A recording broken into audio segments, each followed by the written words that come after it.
Well, folks, it seems like it's time for some brutal honesty about this pandemic. We've spent the last 6 months negotiating with ourselves about when is life going to return to normal? When can kids go back to school safely? When can churches again try to fill pews with throngs of congregants? When can we do something as basic as going to a movie or a concert, or confidently plan a vacation that involves air travel without updating our wills before we get on the plane? When we felt like we had to stop having Sunday morning services back here in March, we assumed that we would be unlocking the doors and inviting people back in by the 1st of May, at least by June at the latest. There was a vain hope that warmer spring weather would kill off COVID-19 as it usually does the annual flu. Sadly, it appears that this novel virus enjoys hot, sunny weather as much as any college student on spring break.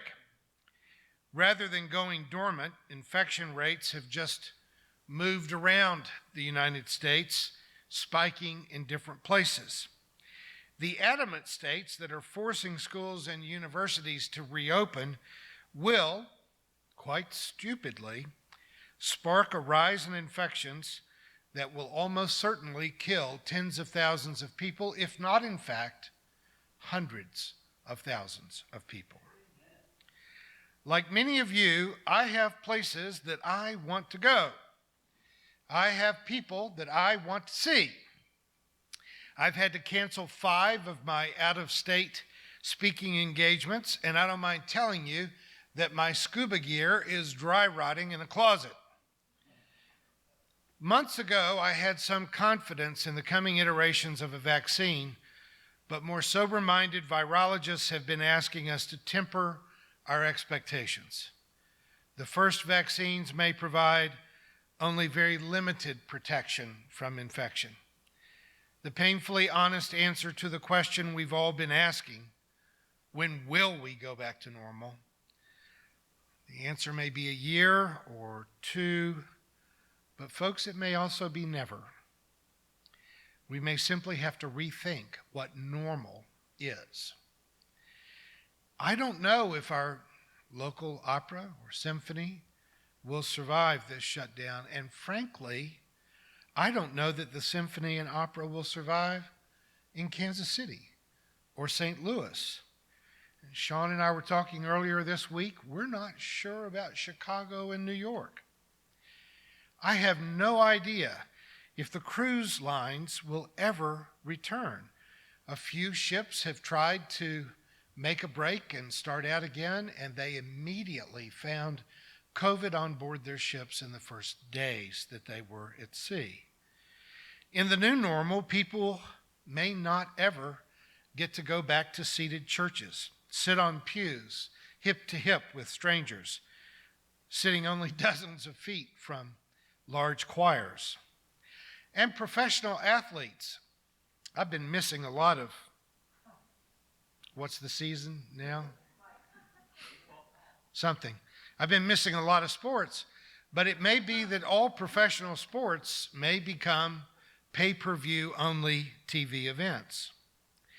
We're probably all fairly well glued to the news these days, none of you as much as I am, I'm sure.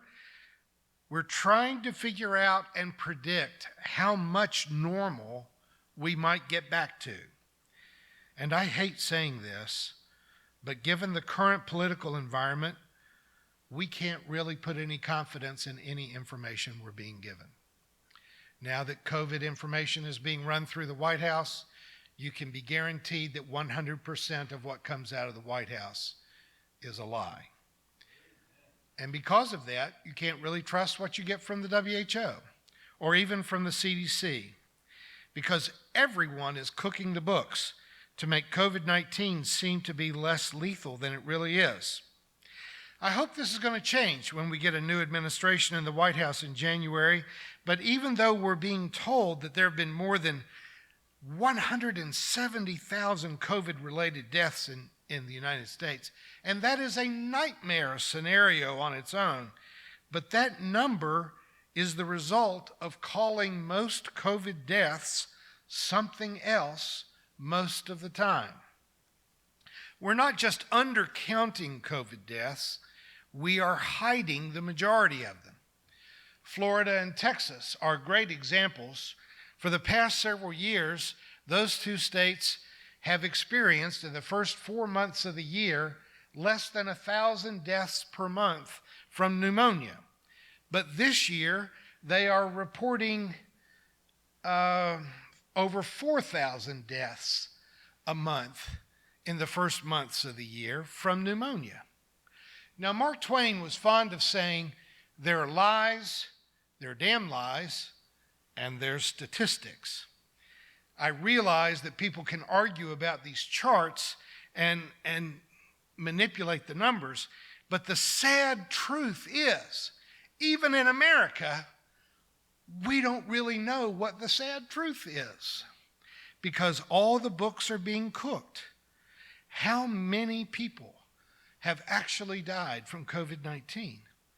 The reported number is certainly an undercount. That's impossible to dispute. But is it an undercount of 40%? Or is it an undercount of 400%? We don't know, because at this present moment, the government of the United States and of many of our states simply cannot be believed. That is so sad to me. For all of our lives, we have ridiculed the misinformation put out by the Soviet Union and Communist China and other third world countries, but we never imagined that America would become an empire of lies. But it has. Whatever the true number is, we can count on the death rate going up dramatically as schools reopen and as the fall flu season joins forces with the coronavirus. For historical comparison, we were engaged in World War II for 4 years, and in 4 years, just over 400,000 Americans were killed in World War II. We will pass that number in 1 year of COVID-19. This is a war, but we are not on a wartime footing. In fact, all we seem to talk about is getting back to normal and when things will be better, when in fact, folks, let's be honest, it's going to get worse before it gets better. We have a certain longing to go back to the way it was before the pandemic, but at a more crucial level, I'm going to ask you to reconsider that today, because let's tell the truth now. Normal wasn't that great, was it? And just as World War II changed the face of government and industry and the workforce and the marketplace, I believe that we need to be thinking about a new normal that must emerge from the battlefield of this mortal battle that we're engaged in with this coronavirus. Like all of you, I am hoping for a major change in our government at the end of this year. Also, like many of you, I find that the current Democratic ticket is not at all what I was hoping for. I really thought that America was ready for a true progressive at this time, but we're not getting that. Out of a field of more than 20 candidates, most of whom favored Medicare for all, for example, 80% of Democrats in America favor Medicare for all, but we chose 2 candidates to form a ticket who are in the minority who oppose Medicare for all, demonstrating, I think, beyond all refutation, that even the Democratic Party could care less what you need, that we are still dealing with 2 corporately controlled parties that would kill you as quickly as we take firewood and throw it on a fire. I don't want to step on anyone's toes, but when you look at all the people that were on the stage earlier in the primary, the only good thing I can say about Joe Biden is that he is a better choice than Marianne Williamson. I'll tell you up front, I haven't seen Oprah on a screen since I watched The Color Purple in a theater in Louisville, Kentucky in 1985. But since Oprah became famous in this movie, she has made one quack after another a national figure. Oprah has given the world so many fraudulent snake oil salesmen, Dr. Phil, Dr. Oz, Deepak Chopra, and Marianne Williamson. And so, Oprah, if you're listening, give it a rest. Your suggestions are nearly as dangerous as COVID-19. And if that offends any of our listeners, let me say I'm sorry that you didn't get to go to college. But the thing that we have reason to hope for in a new administration is that unlike the Trump administration and the administration of governors like Florida's Governor Ron DeSantis, Texas Governor Greg Abbott, and Georgia's Governor Brian Kemp, we expect a Biden administration to pay attention to medical scientists. Clearly, the reason why the pandemic has been so much more lethal in the United States than it has been elsewhere in the world is because Trump has insisted on ignoring the advice of serious doctors and scientists and instead pushing false narratives and snake oil cures. Governor DeSantis, Abbott, Kemp, along with their cult leader, to call him that, Donald Trump, have been too worried about holding on to power and about propping up the economy, but not nearly enough about saving lives. We have every good reason to believe that this insanity will at least come to a moderated end in January. Let the congregation say, amen. But just like we want scientists and doctors trying to lead the charge on the medical battle with COVID, what I want to earnestly beg of you today is that we similarly pay attention to what the experts and academics have to suggest about how the world's economy, the world's government, and our environmental management needs to recover in a post-COVID world. We need to be able to walk and chew gum at the same time. We can't just be afraid of getting infected and pretend like all the problems that existed in January of 2020 are not still with us. We do need to follow sane medical advice going forward to stem the spread of COVID-19 and the inevitable pandemics that will follow. Because, folks, our planet is overcrowded and our environment is overstressed, and so there will be other pandemics. But we need to be more than simply reactive to them. We had problems before we had a pandemic, and many of those problems have only gotten worse. In January of this year, before the virus had affected us at all, our for-profit, heartless healthcare system was already failing us. Our capitalist economy that kept pushing resources up into the hands of the 1% and the 0.1% was already failing us. Our government that holds on to power through corporate donors, and let's call it what it is, through corporate bribes and corporately written legislation, was already failing us. Our symbolic gestures towards recycling, Earth Day, postage stamps, the environmental accords that were either ignored or were too little too late, were failing us. And men and women, you don't need me to tell you that churches and synagogues and mosques and holy sites that were charged with speaking truth to power, teaching morality to this generation, giving voice to the voiceless, you don't need for me to tell you that the church has failed us for 1,000 years. Don't be scared, I'm not going to hit you. I hear that. As the author Laurie Buchanan has pointedly said, whatever you are not changing, you are choosing. Maybe we don't want to pollute the earth. Maybe we don't like the way we finance elections in America. Maybe we don't want to approve of our lax gun laws, the huge wage disparity between the rich and the poor. But come on, we're not elementary school students here. We're not helpless children. If we're not actively changing this, then we are tacitly approving of it. Amen. We are tacitly choosing it. And if I may channel my inner middle school principal, stop it.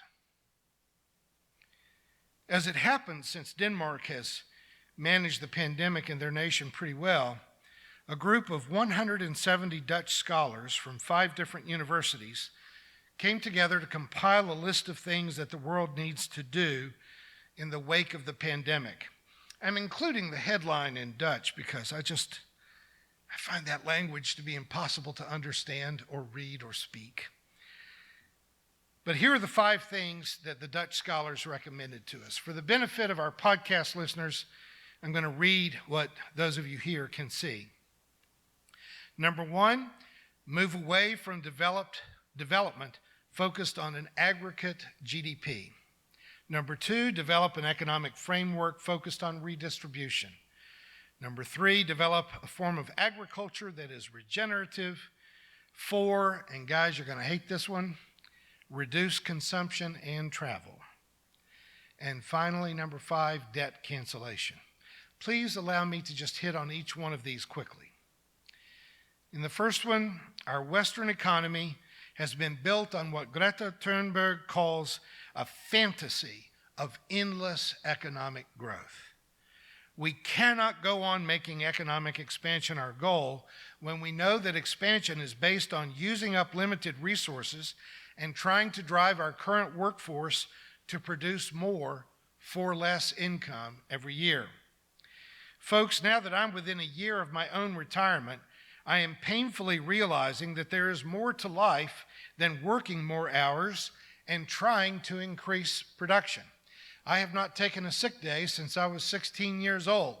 Looking back on the last 50 years of my life, I think I should have taken more sick days. Europeans are trying to make their work week shorter and their vacations longer, and we Americans keep trying to figure out how to lower wages and increase productivity, which simultaneously shortens our lives. The mortality rate in every nation of the world is 100%. So folks, listen to me. Get some friends. Fall in love. Engage in recreation.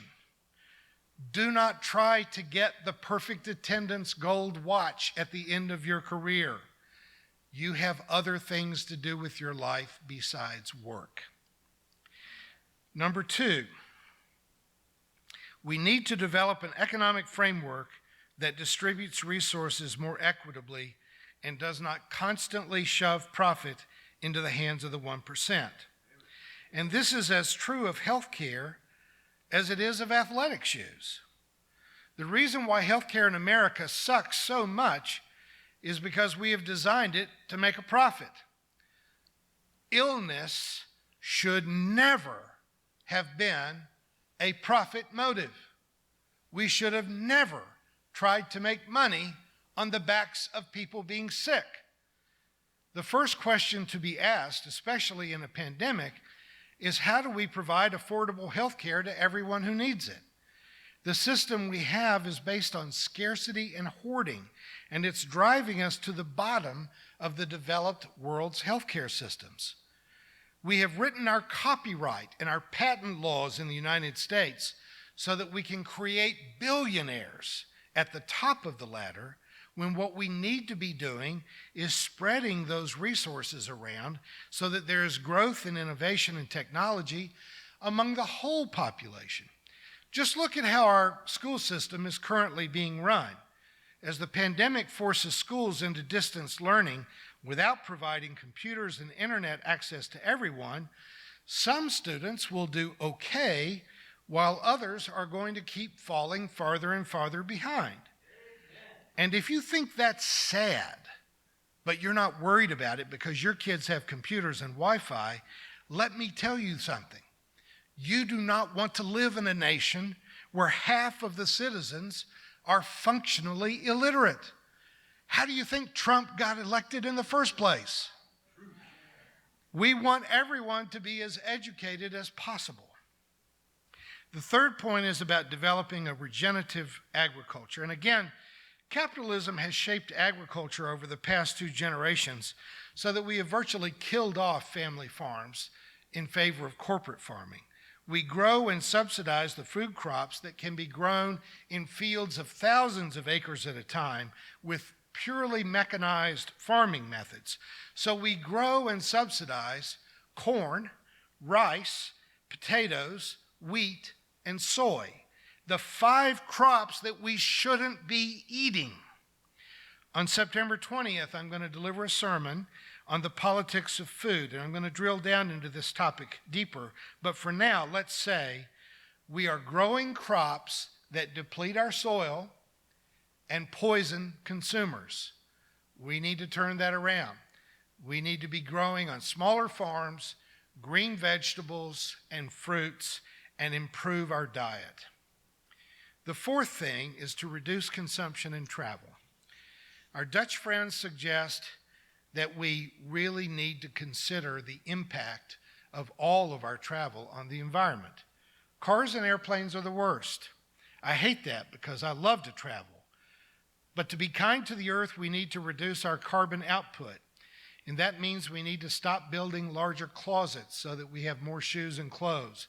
We need to stop covering our landscape with storage units so that we can just keep buying more and more stuff that we stuff into more and more storage spaces.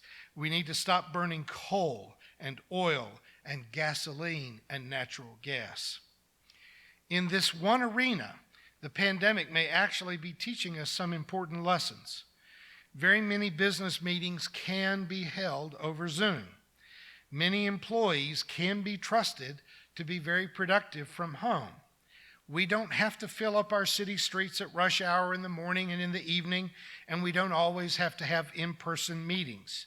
And it may, in fact, not be unreasonable to suggest that every single one of us plant a new tree every time we take a trip on an airplane. We have got to strive to live in a carbon-neutral way. The fifth suggestion from our Congress of Scholars is the shortest and the most complex. To say simply, debt cancellation is to give us an assignment whose application is going to be more complicated than the issue of reparations for the descendants of African slaves, but it is similar to it. Raising salaries is only one aspect of redistribution of resources, but another is the fact that capital itself is so unfairly distributed that some means of putting capital back into the hands of families is crucial to creating a fair society. Poverty is a multi-generational problem. Just one example of this is to look back at fairly recent history when Americans were making the push from the east to the west, when we had land claims made, when we opened up Oklahoma, we allowed people to just go run out and stake a claim for certain pieces of property that became capital that their family has kept for generations. But do you know who wasn't in those land rushes? Black people, Native Americans, Latinx people, Asians. It was only for white people. And so if we have created structures of multi-generational poverty, how can we be surprised that minorities in our country are still poor? We made sure they were poor. There is a very basic rule of capitalism. Most of you have probably heard it. Poor people pay rent. Rich people have rent paid to them. We need to cancel student debts. We need to find a way to subsidize home ownership that doesn't make it a lifelong journey to get out of the tenant-landlord trap. I said earlier that the church has failed us. Institutional religion has failed us in very many ways, especially in gifting us with entirely neurotic guilt for evolutionary appetites and for teaching us to focus on an unknown, unseen, and probably entirely imaginary afterlife rather than trying to clean up the mess that we live in now. But what I have specifically in mind today is that the church has taught us to be charitable when it should have been teaching us to love justice. I loved all the years that all of us here were involved in taking meals to the homeless at Bill's Place. Those days will be etched in my memory as sacred moments for the rest of my life. But every week that we went down there, I was realizing more and more powerfully that as loving and holy as charity can be, charity is not justice. As long as those homeless people continue to be dependent on the kindness of strangers to feed them, we are delaying justice. The church has failed us as long as it taught us that we were supposed to be good people in an evil society rather than working together to turn an evil society into a better world. I love the powerful reminder of Dr. Cornel West, who asks us to never forget that justice is what love looks like in public. Before we rush to go back to the normal that was unjust, let us imagine a world that doesn't institutionalize poverty, that doesn't depend on ecological destruction in order to gain profit, and doesn't use illness as an opportunity to make money. That's the way things used to be. Am I crazy? Or can we do better? Let's change rather than choosing the evils that we have grown accustomed to.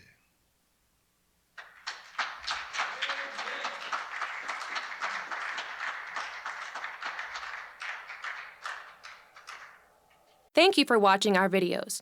We are entirely dependent on the donations of our listeners and members.